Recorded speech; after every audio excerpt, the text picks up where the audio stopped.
Fingal. I welcome the opportunity to speak on the issues addressed in relation to NEPS as presented in Fianna Fáil's private member's motion tonight. In my contribution, I not only want to focus on the issue of the chronically understaffed National Educational Psychological Service, but also on the provision of special needs supports in our schools. NEPS is also responsible for ensuring that special educational needs of a child are met in tandem with the provision of special needs assistance for that school. Firstly, on the issue of staffing for NEPS, the programme for government gave its intention to increase the number of NEPS psychologists in the country by 65. However, the government has already delayed on this commitment, as indicated in the Minister's 2017 Action Plan for Education. The Minister commits to only beginning the hiring process for 10 new staff to the National Education Psychology Service, as opposed to 65 by the first quarter of this year. It was indicated to the Dáil that a total of 34,500 primary pupils, or 1 in 6 primary schools, are still without direct access to a NEPS psychologist. However, the total number of children possibly affected by the lack of access to NEPS could be as many as 95,000 pupils in 397 schools. This may be the case if you include children who are on long waiting lists to see a NEPS psychologist. This inconsistency is indelibly leading to a growing inequality in access to education across the country. While a child is waiting for a NEPS assessment, they are missing out on access to vital resource teaching hours and learning supports.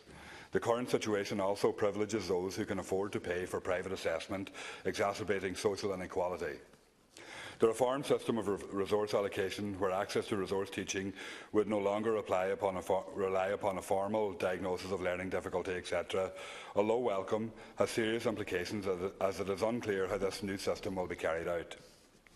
The Minister recently announced a new assessment process of schools in determining their JES status. Despite my numerous PQs to the Minister on exactly how this new assessment framework is being carried out, huge gaps are present in his explanation, and it's still unclear how the Department determines a school's JES classification. This leads me to believe that a large part of the process is left to the discretion of the Minister or his department, so that there is flexibility in what schools get classified and which schools get declassified. I would be concerned that the very same process will ensue in the new model of allocation of resource teachers' hours for schools. The new model will allocate teachers to schools according to the profiled educational needs of each school. But how exactly will NEPS profile the education needs of each school in a way that is fair, transparent and truly reflective of the need? I'd also like to make the point that while we discuss the need to increase the number of NEPS psychologists available to schools, we need to talk about the allocation of special needs assistance for children with physical disabilities. One consequence of increasing the number of NEPS is an increase in the need for special needs assistance, as well as the number of children undergoing assessment increases. The problem is that the inequality inherent in the assessment process. There have been cases where very young children with type 1 diabetes are told by NEPS that they are not entitled to an SNA and must share an SNA with a child who has autism or who has entirely different needs and completely different classes within the school. This is not a reflection of an equitable allocation of resources and certainly not reflective of need. On the issue of equipment, some schools cannot get funding from the HSE to provide the necessary equipment for students who may not be able to attend school otherwise.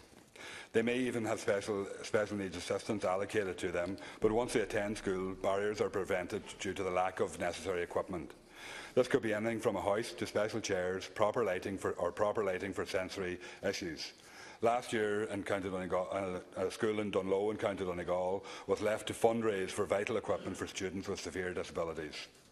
Proper equipment as well as support staff are critical to students' progression in their educational development, and I would echo calls across the House that this government begin to take the right of the child to education seriously.